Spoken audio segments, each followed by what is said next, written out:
Hey everybody, welcome back to When Harry Met Board Games, where we feed our people with relatable content and our victory condition is your satisfaction. I'm Harry and today we have another tutorial and review. Today I'm going to be teaching you how to play this game right here, Spacers, the Space Adventure board game. Full disclaimer, this is a paid tutorial and review. Now for more information in the game, check in the description down below for details and a link. Now Spacers here is a science fiction, space-themed, space exploration game for 2 to 4 players. As a matter of fact, it's actually for 1 to 4 players because the game here comes with its own official solo rules and a solo objective deck for the player who chooses to play solo. Now,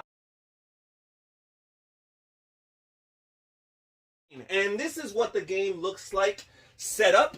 So first of all, we have a modular board, which basically is this area in space that players are going to be navigating through. Now we also have this board up here, and this is the status board. And on this board, you have these 6 different color-coded planets that you find on the map here.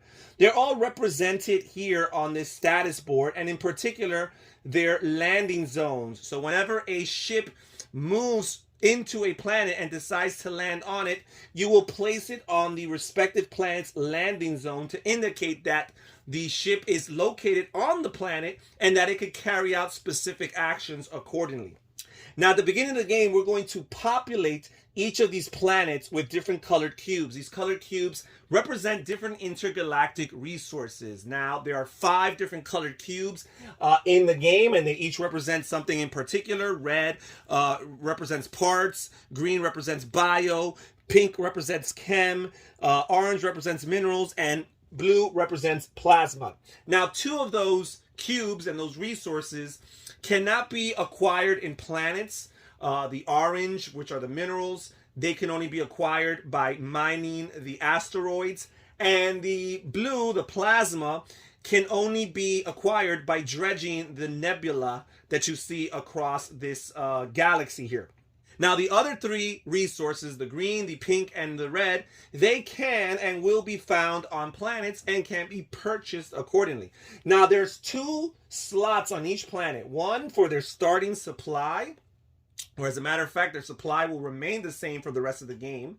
And then there is a slot here for their demand. Each planet will always demand a particular resource. So when you go there, you can sell that resource and be paid handsomely for doing so.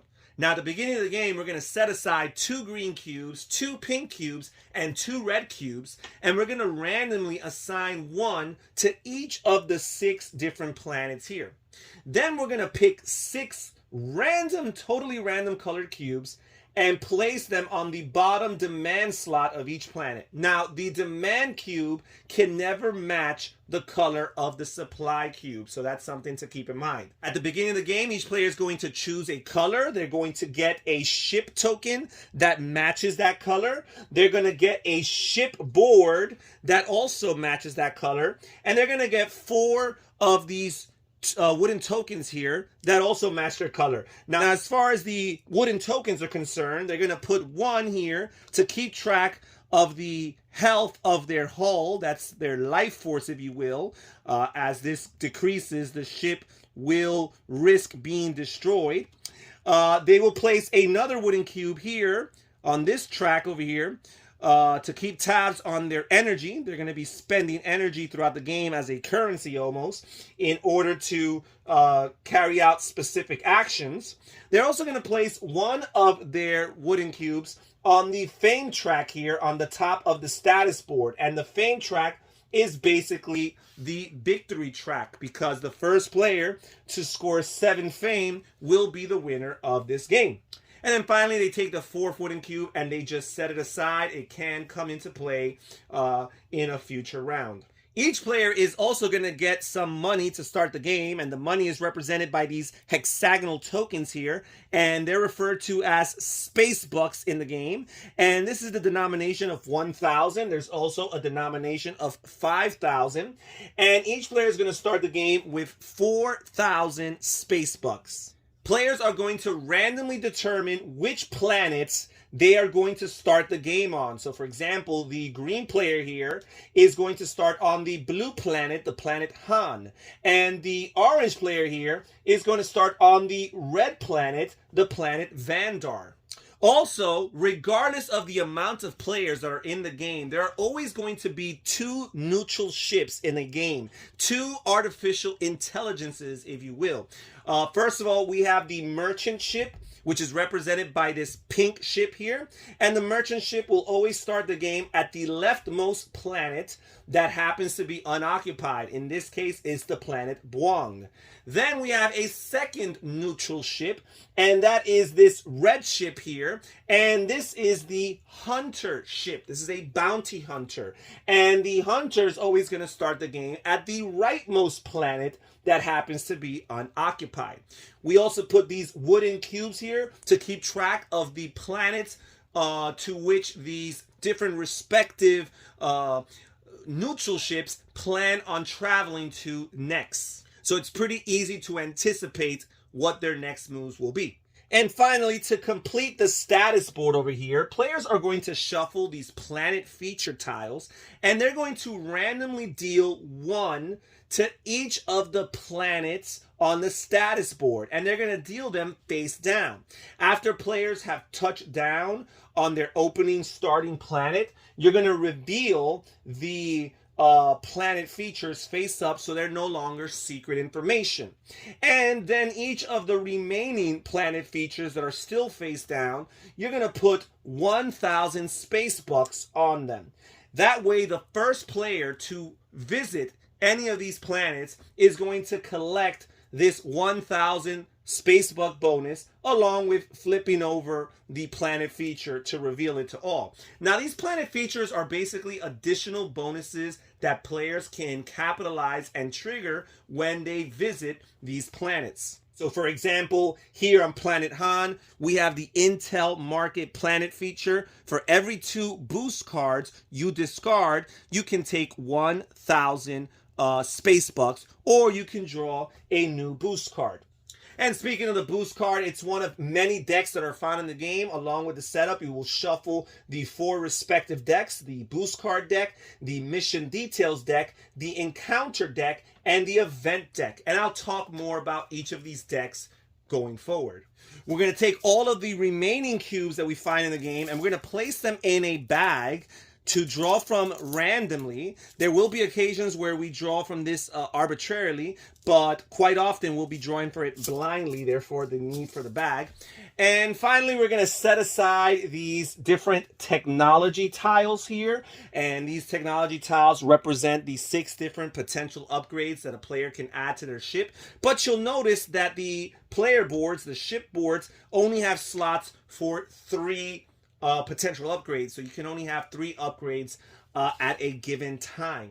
And then finally, we're going to randomly decide who's going to be the captain of the round. And basically the privileges of the captain is they get to be the first player to go on that current round. They also get to manage the neutral phase, which I'll talk about more later on. And finally, at the end of the round, the player's obligated to pass this token to the next player on the left. So we're going to be going clockwise, taking turns going first. And that's it as far as setup. Now we're going to talk about the actual gameplay. And each round is divided into 2 particular phases. First of all, we have what's referred to as the player phase, where each human character, each human player is going to take their respective actions in turn order. And after the player phase is done, then we're going to have what's referred to as the neutral phase, which involves a little bit of upkeep and also actions that will be taken by the neutral ships that I referred to earlier, the merchant and the hunter ships. Now, during the player phase, first of all, we begin with the captain of the round. They're going to take all of their actions before any other player goes, and we will continue in clockwise order thereafter. Now, the actions that a player is allotted on their turn is 2. They can take 2 actions on their turn. and they can repeat actions if they so please. Now, one of the actions a player can take is a movement action. And when you take a movement action, you have a base value of 3 movement points. That is, you can move potentially up to 3 spaces. Now, each of the players starts the game on the status board on the landing zone of their respective planet. Now, to move from the landing zone onto the planet, the corresponding colored planet, on the main player board, the main map here, that in and of itself costs 1 movement point. Now, if you ever want to touch down on a planet, if you're already on the space of that planet, to touch down on that planet would also take up 1 movement point. So that's something to keep in mind. Now, in this game, you can move through other ships. So if a space contains a ship that's not yours, you can move through it. However, you can never finish your turn on the same space as another ship. Multiple ships can be on the same landing zone. That indeed is a legal move. Now, something to keep in mind, every time your ship has to or decides to move through an asteroid, you're going to have to roll a dodge roll. The game refers to it as a dodge roll. And basically, that's to determine whether or not you're going to take damage and how much damage you're going to take. And basically, every time you roll for a dodge roll, you're going to take the base value of 4, and then you're going to roll a d6 die, and you're going to subtract that number from that 4, and that's how much damage you'll sustain. So here I rolled a 3, so you would just subtract 4 from 3, or 3 from 4 I should say, and that would give you 1. So you would be dealt 1 damage. And basically you would lower your health here on the hull by 1. Now, another option a player has when they take damage is that instead of lowering their hull, which will eventually kill them and have that ship destroyed, they can choose to instead disable one of their tech. So let's say I have this cannon over here. I can choose to just flip it upside down, showing that it's disabled, that I cannot use its benefit, and that will represent the 1 damage. So for each damage, you can flip over a potential tech token here, and that will indicate that your ship has sustained damage. As a matter of fact, if you sustain multiple damage, you can mix and match how much of it you want it to come from your hull and how much of it you want it to come from your tech. Now, there are ways of repairing and restoring your tech and your hull, and I'll be explaining how to do that shortly. Now, anytime a player enters any space on a tile containing a nebula, again, that player is going to have to make a dodge roll, and it's the same rules apply to as the asteroid. You're going to roll a d6, you're going to subtract the number rolled from a base value of 4, and that's going to be how much damage you sustain. So if you roll a 4 or higher, you're not going to sustain any damage. As a matter of fact, one thing I forgot to mention with the asteroid, and it also applies to the nebula, is that whenever you're in an asteroid or a nebula, you're going to get a dodge bonus of 1, which means you're going to be able to add 1 to your dodge roll, further increasing your chances of not sustaining any damage when you are in these areas. Now, these bonuses not only apply to the dodge rolls that a player would make to avoid these hazardous spaces, but they also apply to any dodge roll you might have to make to avoid the attack of another human player, or maybe worse yet, the bounty hunter. Now, anytime you enter any space on a tile containing a nebula, just like with the asteroids, you're going to have to make a dodge roll. And again, you roll a d6, you take that number and you subtract it from the base value of 4. So in this case, we have a 4, and that's how much damage your ship will sustain. Now, in the case of a nebula, instead of sustaining damage, which decreases your hull, you're actually just going to have your energy drained. So the difference, whatever that might be, you're going to take it and you're going to lower your energy by that many spaces.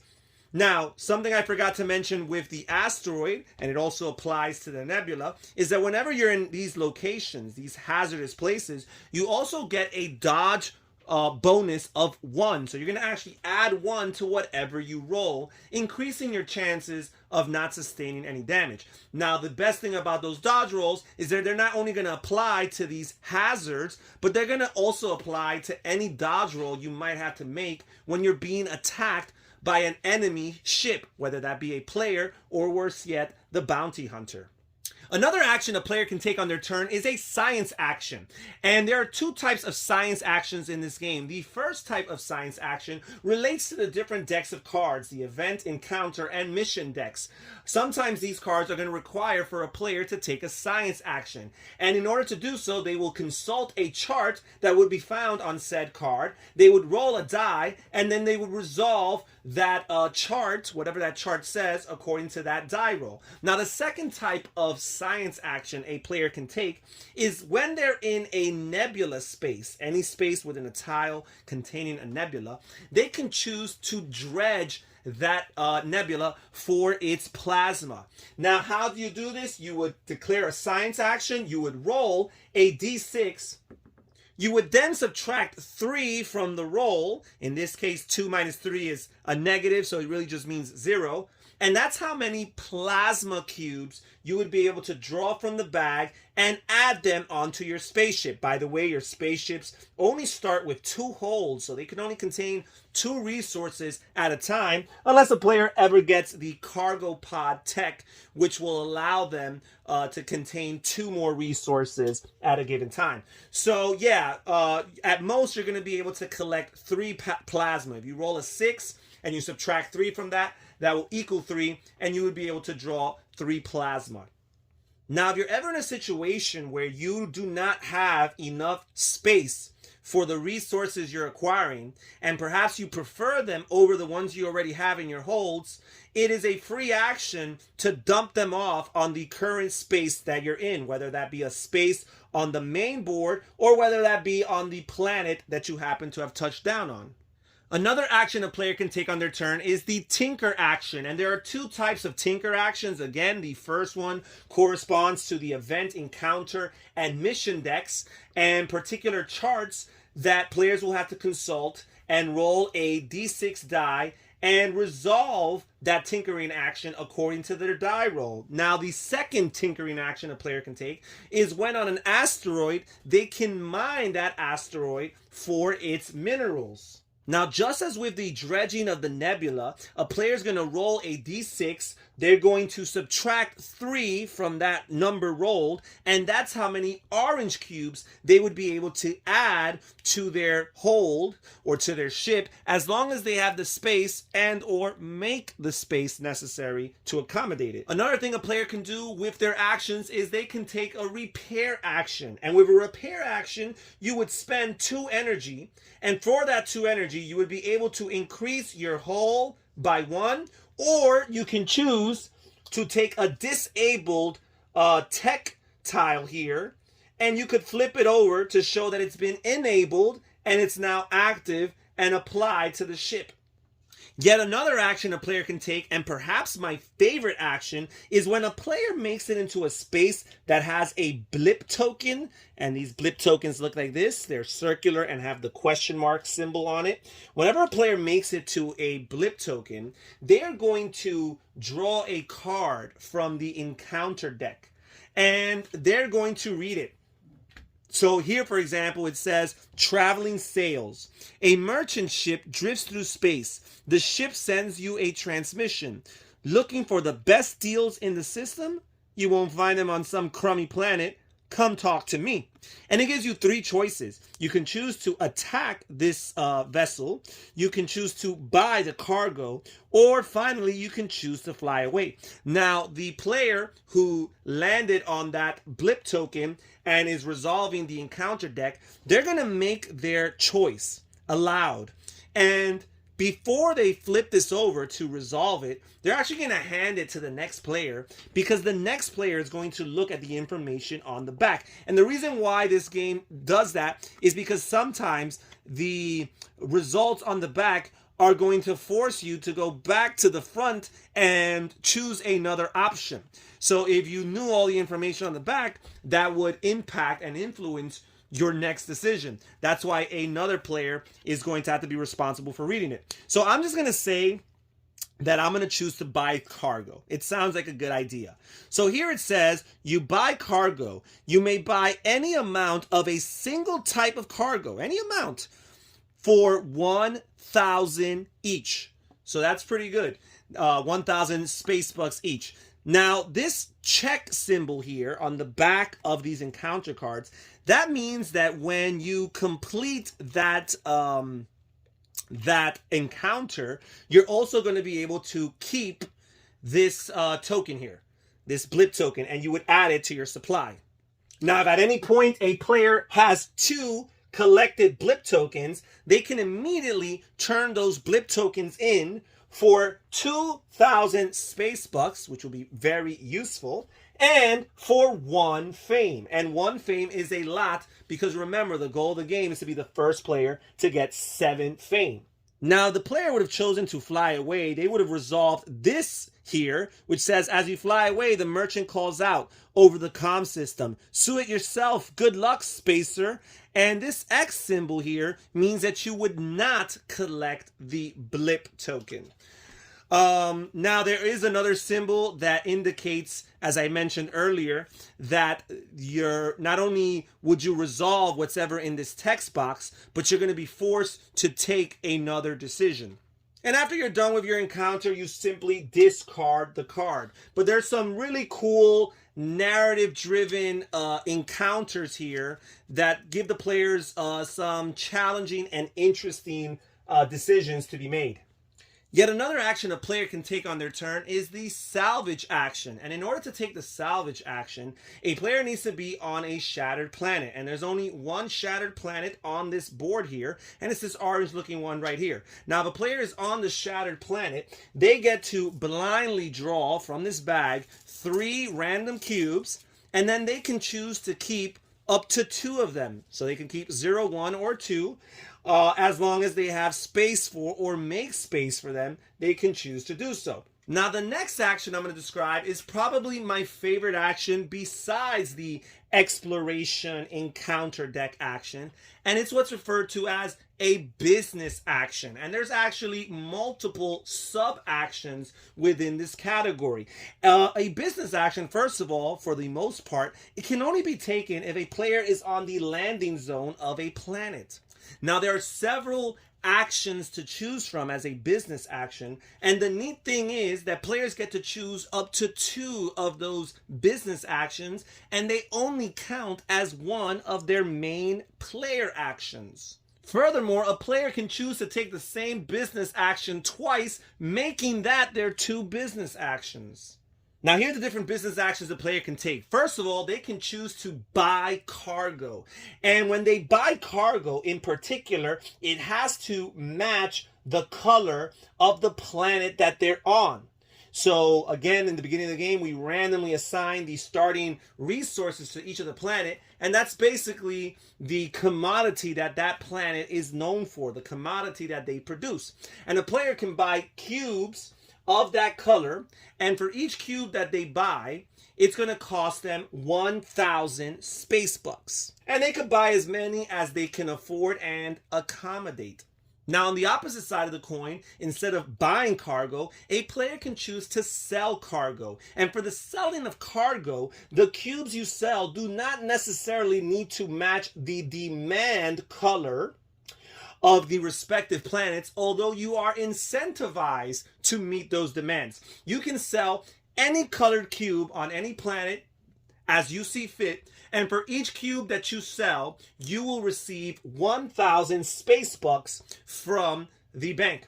Now, if at least one of those cubes matches the color on the demand slot of the given planet that you are on, you're going to be rewarded with a $1,000 bonus. Regardless of how many cubes match the demand color, you're still only going to get a $1,000 bonus. Each of those cubes are going to pay you $1,000 just for being a cube or a resource period, but your bonus will still only be an additional 1,000 space bucks. Now, if you ever do sell 2 cargo cubes that match the planet's demand color, then not only will you score the corresponding space bucks, but you will also gain 1 fame point. And remember, fame is the goal of the game. So that's yet another way of scoring fame.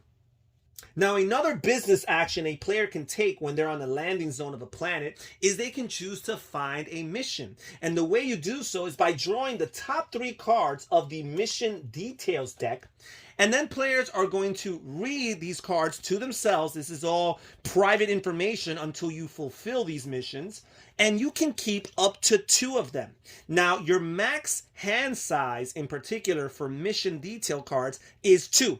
So if throughout the course of the game you choose to draw more missions before you've completed the previous ones, then you're going to be put in a position where you're going to be forced to discard back down to 2. You can only keep 2 incomplete missions at a given time. Now let's read one of these missions here. We're going to read Pharma Fulfillment. Here it says, a pharmacist offers you a handshake.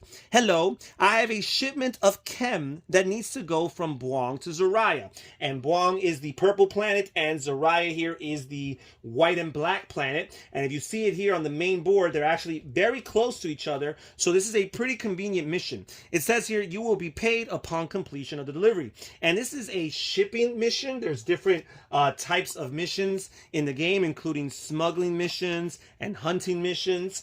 And this shipping mission here says that while landed on Buong, you get to place 1 chem, that is a pink, cargo cube in your hold. So basically, you get to place it for free. You do not have to pay for it.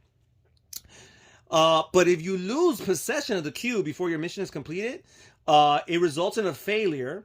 And you also have to draw a bounty token. And I'll explain more about bounty tokens later. But as you can imagine, bounty tokens are not a good thing. It says here, while landed on Zoraya, the next step of your mission, you can discard the cargo. And then you would gain 1 fame and you get 2,000 space bucks. And then you would say reveal when receiving cargo. So here it basically tells you when you reveal the mission card. Sometimes you reveal it before its actual completion. In this case, you reveal it as you receive the cargo. So players might know what your mission is and they might have an opportunity to intercept it.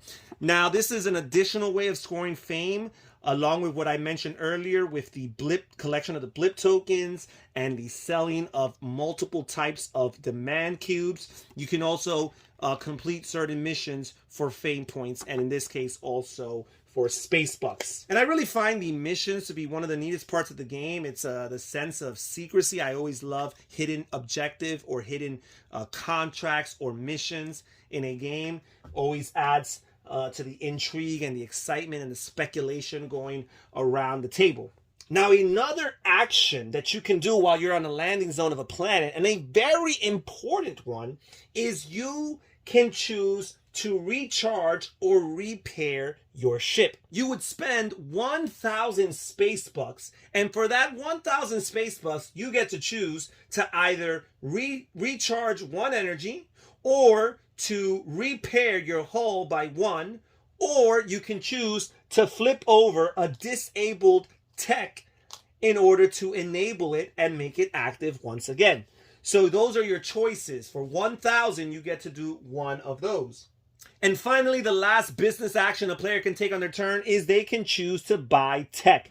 And the tech basically costs an amount of space bucks printed on the bottom of their respective tiles, and all of the tech costs either 3,000 or 2,000 space bucks. And let's talk a little bit about the different tech we have in this game. So here we have a thruster, and the thruster basically gives you a +1 bonus to your move. So instead of having a base value of 3 movement points, you would be able to have 4 and move up to 4 spaces. We have the cannons here, and they basically give you +1 attack. And I will be talking about attack later on, but they would add 1 to your attack rolls. Then we have the scanner here, And the scanner would add 1 to your science actions. So anytime you need to roll a die for a science related action, whether that be the dredging of plasma here, or whether that be anything related to the different decks of cards, you would add 1 to the die roll. Then we have the mech arm, and this adds a +1 bonus for your tinker actions, which again correspond either with the different cards or with the mining action on a asteroid. You would be able to add 1 to the die rolled. We also have the stabilizer here, and the stabilizer gives you a +1 to your dodge rolls. So whether you're rolling for dodge for the different hazards in the galaxy, the asteroids and the nebula, or you're rolling dodge for an attack from an enemy ship, you would add 1 to your die roll. And finally, I alluded to it earlier, the cargo pod grants you 2 additional slots or holds for your different resource cubes. And that's it as far as the tech is concerned, but we still have one more important business action that a player can take when they're on the landing zone of a planet, and that is a bounty action. And there are 2 possible bounty actions. A player can either A, pay 4,000 space bucks to put a bounty on any other player around the table. And they would do so because during the neutral phase of a round, the hunter is going to take an action, and they're going to prefer for it to be an attack action. And normally they are going to prioritize enemies that have bounty tokens on them. So by placing a bounty token on an opponent, you will increase the chances of them being attacked as opposed to you. Now, the opposite side of that is a player can choose to pay off a bounty. In this case, they would pay 3,000 space bucks instead of 4. Again, they would pay it to the hunter, and for doing so, for every 3,000, they will be able to remove 1 of their bounty tokens. And I say 1 of them because it's possible for a player to have more bounty tokens. Now, having more bounty tokens doesn't necessarily mean that the bounty hunter will prioritize you over another player who has bounty tokens but fewer than you. However, having multiple bounty tokens is not good because the bounty hunter is always going to have a +1 attack bonus for each bounty token in a player's possession. So the more bounty tokens you have, the greater chance the hunter has of dealing damage to you, and the more damage they will deal to you. So you do not want to totally neglect these bounty tokens and getting rid of them. And that's it as far as the business actions. And as I mentioned earlier, a player can take 1 player action to carry out any 2 of the business actions that I just finished mentioning. As a matter of fact, a player can choose to just carry out 1 of those business actions and maybe repeat it to count as their 2 business actions. Now, the final regular player action that a player can choose from among their 2 player actions is probably going to be many people's favorite, what they probably have been waiting for this whole video. How do you attack? Now, first of all, for a player to attack an enemy ship, whether that be a player ship or whether that be one of the 2 neutral ships, you can attack a merchant or a hunter ship. When a player attacks a ship, they have to be at least no more than 2 spaces away from that ship. They must have line of sight. Now, nebula, planets, and stars, these things block line of sight. However, another ship will not block line of sight. Now, to resolve combat, the attacker is going to roll 1 die, the defender is going to roll another die, and if the attacker rolled a number higher than the defender, then the defender is going to sustain damage equal to the difference. In this case, the attacker rolled a 2 and the defender rolled a 3, so there will be no consequences to the defender. However, if the attacker would have rolled a 6 and the defender a 3, then the difference would be 3. Therefore, the defender would sustain 3 damage. And when they take damage, as I mentioned earlier, they can choose to mix and match a combination of decreasing their hull and also they can choose to disable any active tech. Now, if you look on your spaceships and you see the different spots here for the hull, as your hull sustains damage, you're going to suffer casualties. So you're going to look at the penalty directly underneath where your hull is, and you're going to apply that. So once your hull is here, they're going to have -1 for their dice rolls. Once they're on this spot over here, they're going to have -1 for their dice rolls and -1 for their move. Once they're on this spot, they're going to have -2 for their dice roll and -1 for their move. And finally, once they're here, their ship will explode. So ideally, you want to prevent your hull from sustaining damage. Now, if a player ever has his or her ship destroyed, there's no need to worry. The player is not eliminated from the game. Yes, they will have to remove their ship token from the board.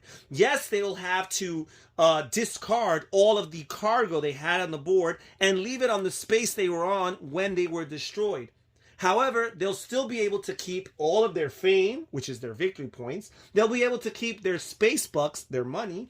Any boost cards they might have acquired throughout the game will also remain in their possession. And finally, the tech tokens that they invested in, they'll also get to keep them and apply it to their new ship, which on a future turn, their next turn, that's exactly what they're going to do. They're going to respawn their ship. They will roll a die, just as in setup, and based on their die roll, that will determine what their new starting planet will be. So on the next player's turn, they will respawn on a new starting planet, but they will not take any actions on that turn. All they can do is respawn. Any tech that had been disabled on the previous ship will be flipped over and made active. Any energy and hull damages would be repaired completely or restored to its full strength, because it's as if you're starting with a totally brand new ship. Now, the best part of having your ship destroyed, and yes, there is a best part to it, is that you actually get to draw a boost card. So every time you have your ship destroyed, you will get a boost card. So it kind of consoles you, it comforts you for having the frustration or the setback of having your ship destroyed and losing the cubes or the cargo you had on that ship.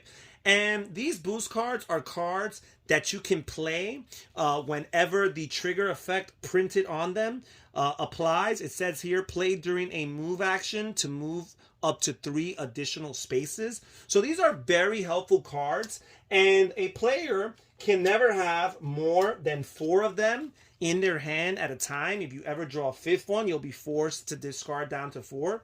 So you want to use these as much as possible, and they're kind of like a balancing or catch-up mechanism.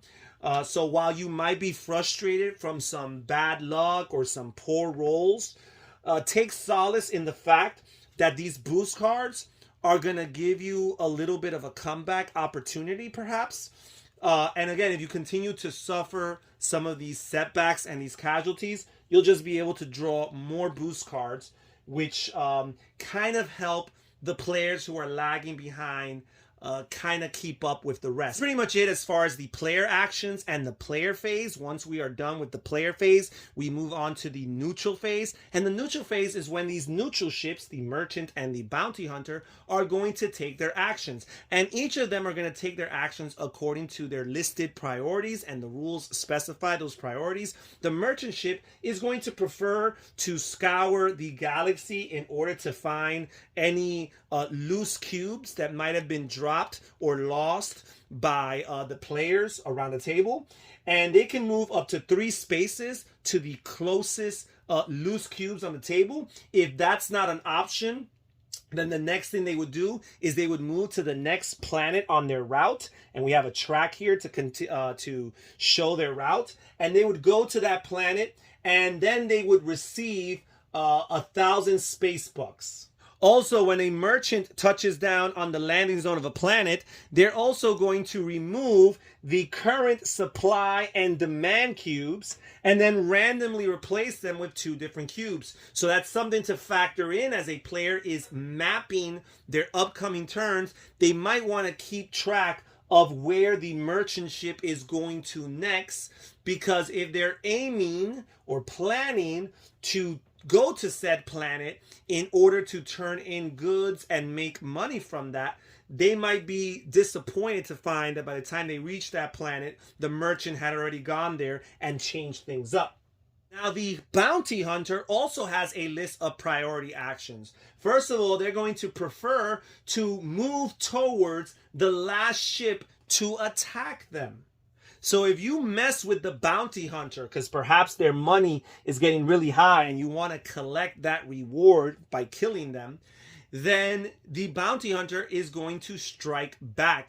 And by the way, both the bounty hunter and the merchant, they continuously respawn in the game. So no matter how many times you defeat or destroy their ships, they will be back. But if you do attack the bounty hunter, you better expect retribution. The bounty hunter is going to come back for you, and that will be their priority. However, if no ship around the table has attacked them, or if the last ship to have attacked them is already landed on a planet, they're no longer on the main board over here, then their next priority is to attack the closest player or move towards the closest player who has at least one bounty token in their supply.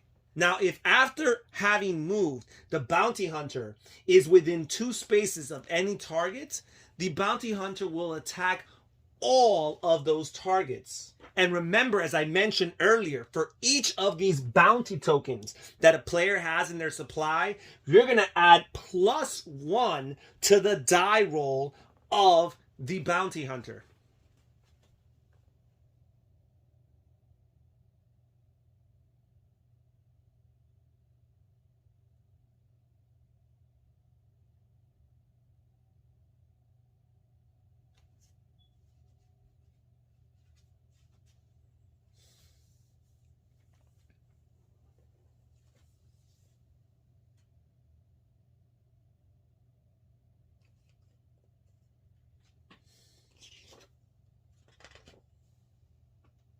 And after each of the neutral ships have taken their action, the final step of the neutral phase is resolving the event. And if there is no event card in play, you would flip over an event card. And these event cards have a round track on them, which basically tell you how many rounds these events are relevant for. And if there's already an event card face up, then at the end of your neutral phase, you would simply advance the marker on the round track here to indicate that it's 1 step closer or 1 round closer to being irrelevant, and then you will have to move on to another event. Here, this event, for example, says Nebular Flux. The local nebulae have become incredibly unpredictable. Spacers are warned to be extra cautious while traveling. Successfully dredging a nebula yields a +1 plasma. Until this event ends, players receive a -1 to their dodge rolls when entering a nebula. Place event tokens on the nebula tiles as a reminder. And the game does come with these event tokens that you would place on the corresponding bodies or astral features in order to serve as a reminder that these are the relevant locations to the current event card. And once players are done resolving and or advancing the event card, then the neutral phase and the current round is over. And that's pretty much it as far as the rules and the gameplay. And yes, there was quite a bit, but I must say that the way that this all comes together actually feels very streamlined. It all feels very intuitive. It makes sense.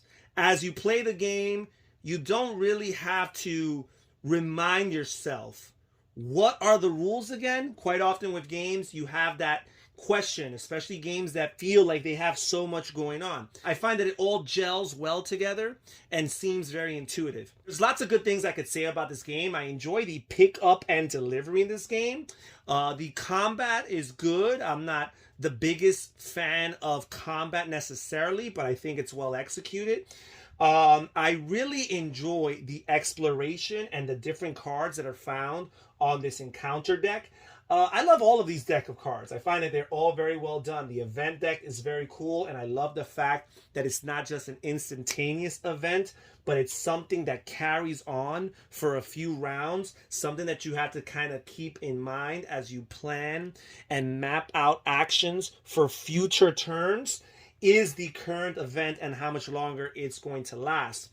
I love the sense of exploration in this game, anywhere from touching down on a planet and revealing its new planet feature, or especially going to these blip tokens and resolving these encounter cards. These encounter cards are really cool. Not only do they feature an interesting element of narrative to them and some non-player characters, if you will, some NPCs, but they all carry or focus on very important decisions. Players have to choose from several options and then flip over, or at least the other players around the table will look at the reverse side and then resolve it accordingly to gain its benefits.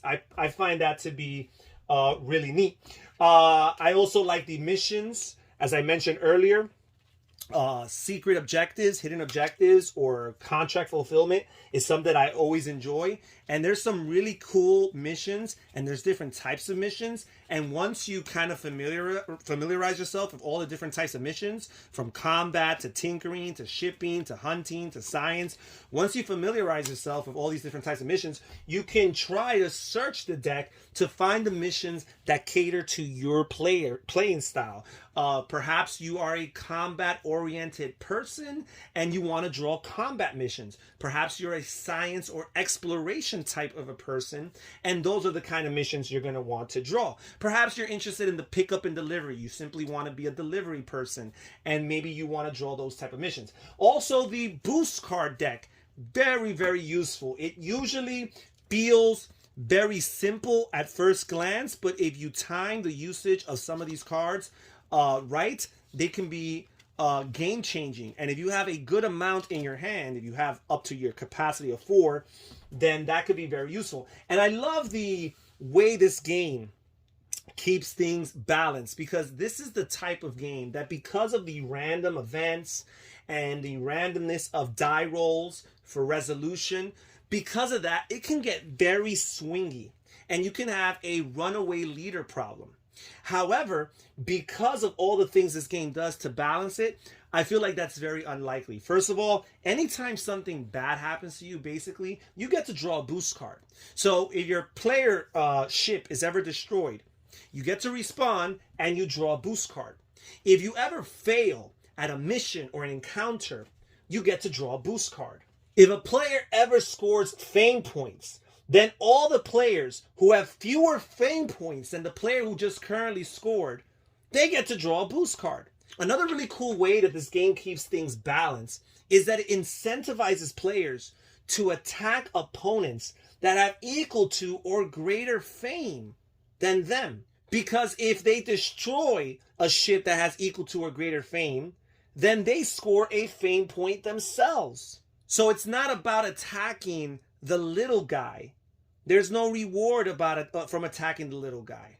You're incentivized to choose someone who's doing just as well as you around the board, or even better than you.